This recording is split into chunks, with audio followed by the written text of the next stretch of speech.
De volta com o Jornal do Dia, o Sistema Ponta Negra de Comunicação segue realizando a rodada de entrevistas com os candidatos ao Senado. A ordem foi definida em sorteio prévio e o nosso entrevistado de hoje é o candidato Rafael Mota, do PSB. A entrevista vai ter duração de 15 minutos na TV e mais 5 minutos no canal do YouTube da TV Ponta Negra, e o tempo começa a contar a partir de agora. Boa tarde, candidato. É um prazer tê-lo aqui conosco no Jornal do Dia. Boa tarde, Micaela. O prazer é nosso. Candidato, vamos começar falando a respeito dessa sua entrada na corrida para o Senado. O senhor é o mais jovem candidato a esse cargo de senador. Esse foco da juventude vai ser a sua principal defesa caso o senhor seja eleito, chegando em Brasília? Também vai ser uma bandeira da gente, né, Micaela? Na verdade, a gente já milita com a bandeira da juventude. E a gente está cansado daquela velha história de que a juventude é o futuro. Na verdade, a juventude é o presente, é o agora. Então, nada mais justo do que a gente defender essa bandeira como Senado também, na frente do Senado Federal. Para você ter ideia, para você entrar no Senado, você tem que ter um mínimo de 35 anos. Então, já começa uma barreira de preconceito nesse momento legal, né, na própria legislação. Então, eu acho que o jovem está cansado de ser incluído na roda de debates apenas no momento eleitoral. Para você ter ideia, menos de 5% das políticas públicas de juventude foram executadas nesse governo. Então, os cabeças brancas, né, aqueles políticos mais experientes, profissionais da política, eles só debatem a questão da juventude realmente no período eleitoral. E quando passa esse período eleitoral, a juventude é deixada de lado mais uma vez. Então, nada mais justo do que a gente ter um jovem realmente disputando os mandatos. A juventude tem que ocupar os espaços políticos, tem que dialogar, tem que ter ocupação de mulheres também. Eu acho que tudo isso passa por essa iniciativa de ter coragem de se debater e ocupar esses espaços políticos, né? A gente sabe que a juventude incomoda muito e a nossa candidatura tem sido uma candidatura que tem incomodado. Na verdade, fizeram de tudo, Micaela, para você puder imaginar, para que a gente não fosse candidato. Para você ter ideia, dos 24 deputados estaduais da Assembleia Legislativa, apenas 2 estamos acompanhando. Dos 8 deputados federais, só tem um, que sou eu mesmo, acompanhando esse nosso projeto. Dos 3 senadores, só não temos nenhum apoiando o nosso projeto. Dos 34 partidos políticos com representação na Câmara, nós temos só 3. Mas eu acho que o nosso diferencial é exatamente isso, a gente mostrar que a gente tem a população do Rio Grande do Norte, as pessoas que veem realmente na juventude um futuro melhor, um debate realmente da política pública para a juventude, do direito das pessoas com deficiência, da bandeira LGBTQIA+, do funcionalismo público, do trabalhador, do aposentado. Eu acho que tudo isso cabe na nossa bandeira. Então é o momento da gente mostrar realmente que o Rio Grande do Norte, para a gente entrar no Senado Federal, a gente tem que ter o apoio da população. E é isso que a gente tem feito, circulado nas feiras, indo para o interior do estado, como eu sempre faço. E o apoiamento é muito grande, o que nos deixa cada vez mais motivado a atingir esse objetivo. Candidato Rafael Mota, daqui a pouquinho eu quero conversar sobre política com o senhor, lógico, né? Mas deixa chegar mais, né, a audiência para a gente poder falar sobre política, porque tem muita coisa que eu tenho dúvida e quero poder te perguntar. Mas além, o senhor acabou de falar agora sobre sua juventude. Esse é um diferencial de Rafael Mota, mas além de ser jovem, quais são os seus diferenciais em relação aos outros candidatos que estão postulando essa vaga para o Senado? Eu acho que a gente tem que fazer um comparativo daqueles que despontam mais, talvez, nas pesquisas, né? Em algumas pesquisas que, inclusive, de certa forma, modificam ao longo do tempo, né? Então, eu acho que o comparativo são com 2 candidatos. A gente tem um candidato, o Rogério Marinho, que a gente sabe qual é a condução como parlamentar, como deputado federal, como secretário especial da Previdência Social e como senador. O Senado são 8 anos, Micaela. Você imagine o que Rogério Marinho vai fazer durante 8 anos com o trabalhador e com o aposentado brasileiro. Assim como ele fez com a reforma trabalhista, que permitiu, por exemplo, que o salário mínimo não seja mais pago ao trabalhador. Permitiu que mulheres grávidas trabalhem em posto de trabalho insalubre.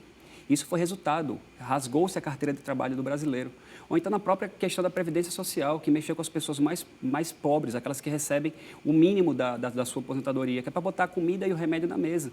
Então, 8 anos de Rogério Marinho no Senado, a gente sabe que vai ser 8 anos realmente de retirada de direitos dos trabalhadores. O outro candidato também que tem despontado nas pesquisas é o ex-prefeito Carlos Eduardo, que a gente sabe que é uma incógnita como ser político. A gente sabe que o seu histórico político foi de estar, muitas das vezes, do lado do que é mais conveniente, do lado do poder.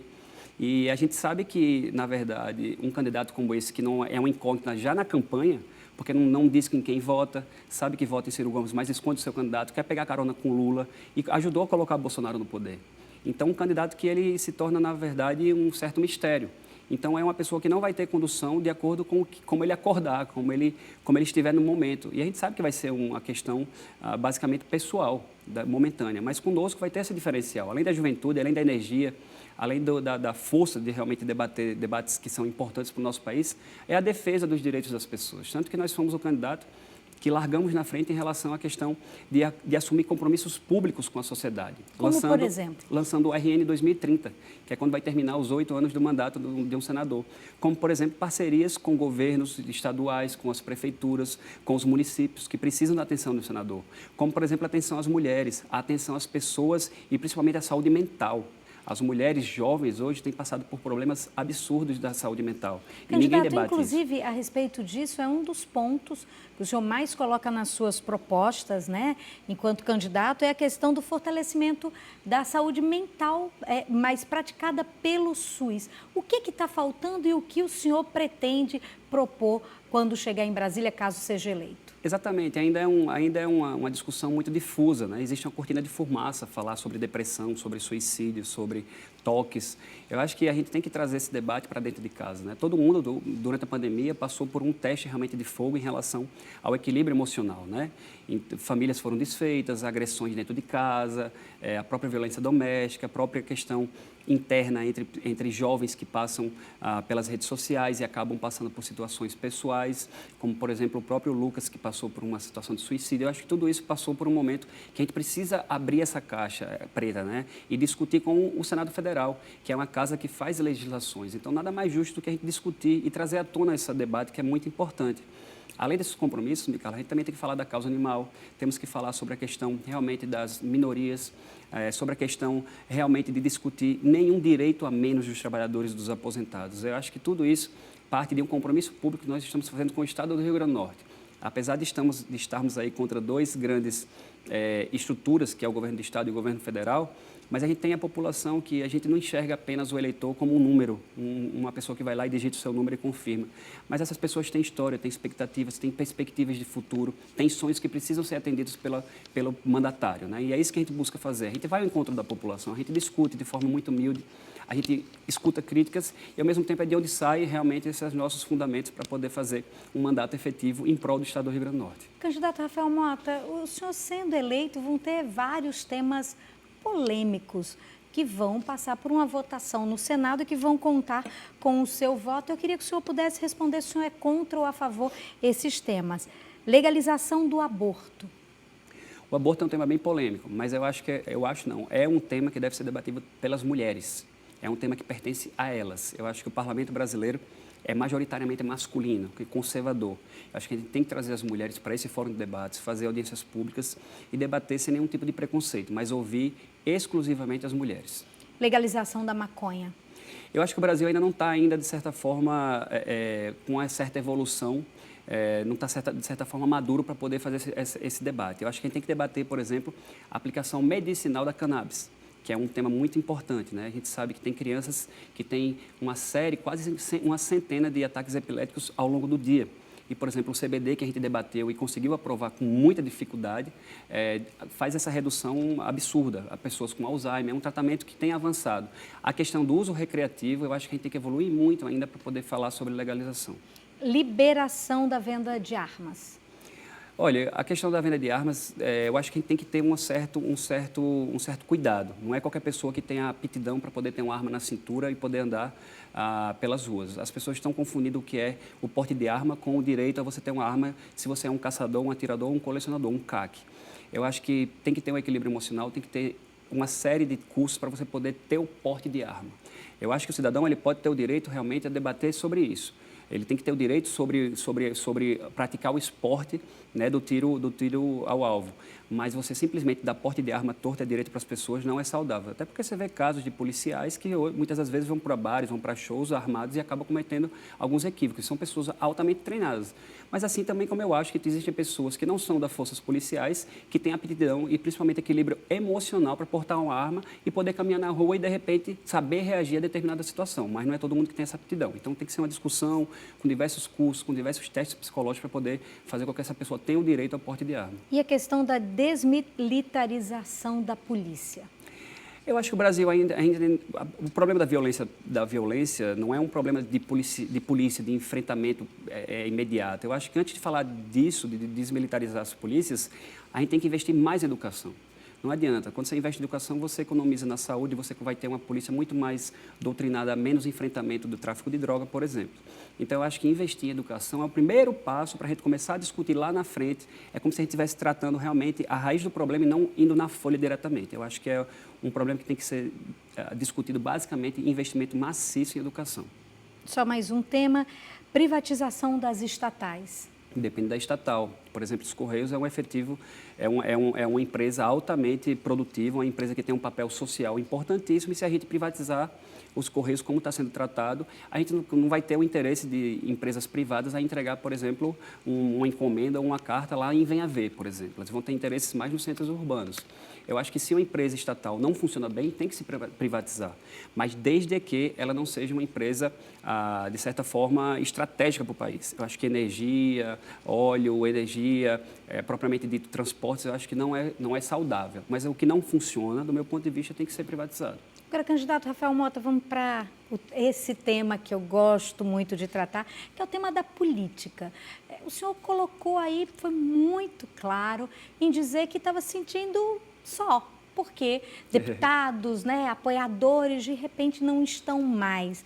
E aí eu quero começar te perguntando a respeito de política, quero começar te perguntando, o senhor foi um daqueles apoiadores de primeira da governadora Fátima Bezerra, hoje candidata à reeleição. O andamento desse processo, que culminou com a escolha do candidato Carlos Eduardo Alves para ser o candidato a senador na chapa governista, isso de alguma forma foi algo que lhe trouxe problemas, lhe entristeceu? O senhor imaginava um outro fim para essa situação? Eu não diria tristeza, mas foi uma opção que a governadora fez. Eu até tento entender, não concordo, eu acho que não foi uma boa estratégia política, mas eu tento entender e eu respeito.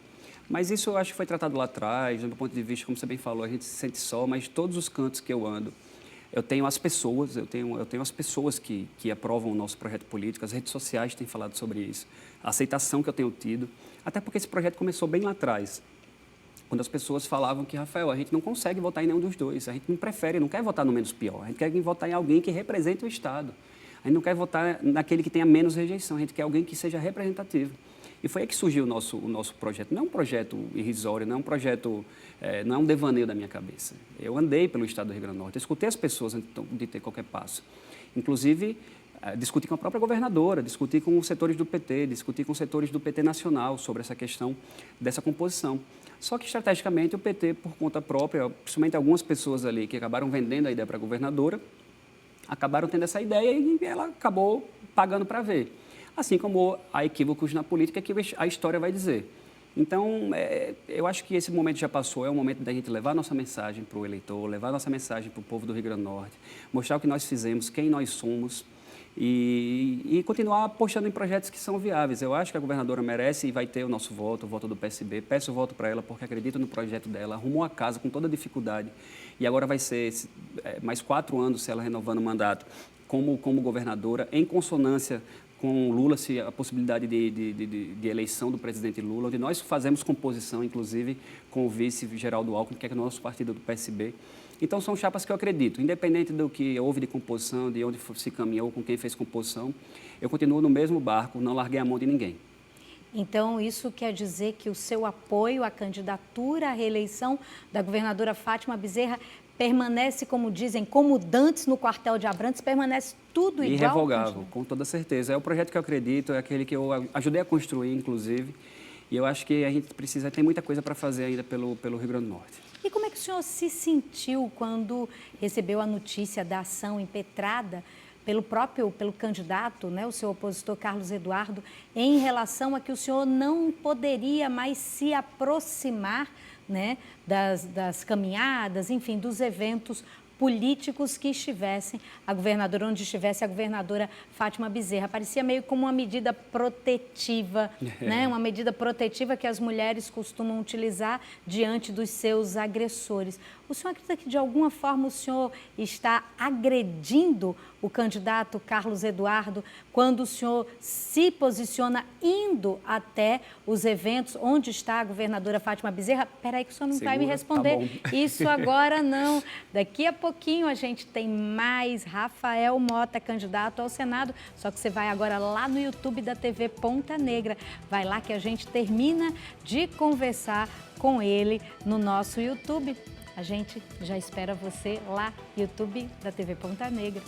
A gente acrescentou 30 segundos a mais agora, porque eu terminei tomando, candidato Rafael Mota, os seus últimos 30 segundos fazendo a minha pergunta. Então, vamos lá, pergunta. O que eu perguntei? Ainda não conta os 5 minutos, só depois que eu terminar de fazer a pergunta.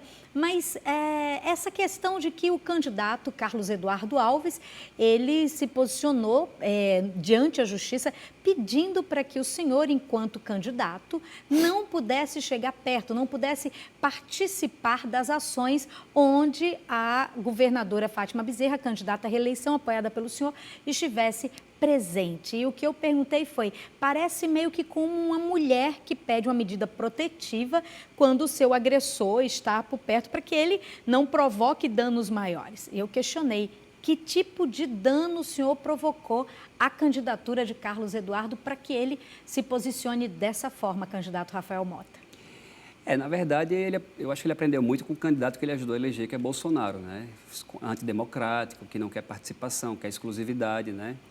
E eu acho que, na verdade, ele quer impedir que eu peça voto para o presidente Lula. E ele tem que ter a certeza absoluta que vai ter candidato jovem, sim, pedindo voto para Lula e pedindo voto para Fátima. Eu acho completamente descabido, a própria Justiça já mostrou que não tem nenhum tipo de embasamento jurídico, até porque a nossa candidata a governadora do PSB é Fátima Bezerra, o nosso candidato é Lula. E, do meu ponto de vista, demonstra basicamente um receio, um medo, eu acho, do nosso crescimento, que sabe que nós estamos crescendo. Mas isso a gente vai resolver através da questão jurídica, né? O nosso advogado já está cuidando disso e não tem nenhum tipo de embasamento. E essa situação onde o senhor não é o candidato oficial da chapa governista liderada pela governadora Fátima Bezerra, mas o senhor apoia, o seu partido, inclusive, faz parte da chapa que tem o ex-presidente Lula como candidato à presidência e como vice o ex-governador de São Paulo, Geraldo Alckmin. Como é que fica essa salada de frutas que o eleitor é difícil de conseguir entender? Como é que na chapa governista, né, existe todo um apoio à candidatura do presidente Lula, mas nem tanto, porque o candidato ao Senado apoia o candidato Ciro Gomes. E aí alguém que está fora, que é candidato ao Senado, que apoia a governadora, não pode subir num palanque, mesmo apoiando o Lula, porque está impedido pela legislação ou pelas próprias ações que o candidato promove. Como é que o senhor se sente diante disso? Você acha que o povo, o eleitor, ele está entendendo essa história? Acho que não, mas eu não tenho que explicar nada. Eu voto na governadora desde 2018. O nosso partido faz composição com o PT Nacional, indicando inclusive o vice-presidente. Ele é de um partido que tem um candidato a presidente. Ele vai pedir voto para o candidato a presidente dele. Votou em Bolsonaro na última eleição. E tentou ser candidato, inclusive, a governador contra o sistema atual governista. Então, a incoerência está lá, está com ele. Eu não tenho que explicar nada. Pelo contrário, eu só tenho que ir para a rua pedir voto e dizer que o melhor para o Brasil é Lula e Fátima. E que nós estamos fazendo uma composição nacional e também uma composição local. Eu não vou pedir licença para ser ninguém para pedir voto no estado do Rio Grande do Norte. O estado do Rio Grande do Norte me conhece, sabe do meu trabalho. Eu tenho um trabalho em todo o estado, são mais de 100 projetos. São mais de 180 milhões de reais que foram enviados para o nosso estado em todas as áreas. Todos os municípios potiguares têm alguma coisa que Rafael Mota fez, fora a defesa do trabalhador em Brasília. Rogério Marinho estava promovendo as reformas, Carlos Eduardo estava calado e eu estava defendendo o trabalhador. Eu não preciso pedir licença para ser ninguém. Eu tenho que ir para a rua pedir o voto e mostrar que eu sou o melhor. E eu sou o melhor. E a gente vai mostrar ao longo da campanha que o nosso projeto é um projeto viável, um projeto popular, que saiu das pessoas. Não foi nada ensaiado em laboratório. Não tem que explicar nada para fora. Um acordo que se explica demais é um acordo mal feito. Eu não fiz esse tipo de acordo. Eu posso estar sem deputado estadual, eu posso estar sem deputado federal me ajudando, sem senador, com poucos partidos, mas todo canto que eu ando tem uma aceitação enorme. A rejeição já aponta isso. Últimas pesquisas mostrando que eu tenho 1/7 de rejeição de cada um.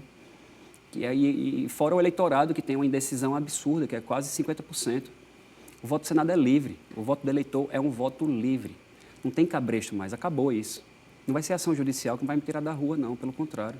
Tudo isso é combustível para eu ir para cada vez mais para as ruas, mostrar que nós temos potencial e que vai ter senador jovem no Senado Federal representando o Estado do Rio Grande do Norte, comprometido com as causas sociais, comprometido com a causa animal, comprometido com a saúde, com a educação do nosso Estado, comprometido com as pessoas. É isso que as pessoas precisam saber, que cada um tem as suas conveniências pessoais, momentâneas às vezes, e a gente tem uma conveniência que é sempre estar do lado do povo potiguar. Candidato, a gente tem aí pouco mais de 1 minuto e eu queria deixar para suas considerações finais, para que as pessoas que ainda, de alguma forma, ainda não conhecem Rafael Mota, o candidato ao Senado Rafael Mota, possam agora também te conhecer. Obrigado, Micarla. Queria agradecer aqui o convite, os amigos da TV Ponta Negra, aqui do Jornal do Dia, é um prazer estar aqui. Dizer que é importante a gente raciocinar, que são 8 anos de Senado, não são 8 dias, não são 4 anos, são 8 anos. E a gente espera que o potiguar saiba o que ele quer. Se ele quer uma representação, alguém que ele tenha segurança, que sabe como vai se comportar no Senado.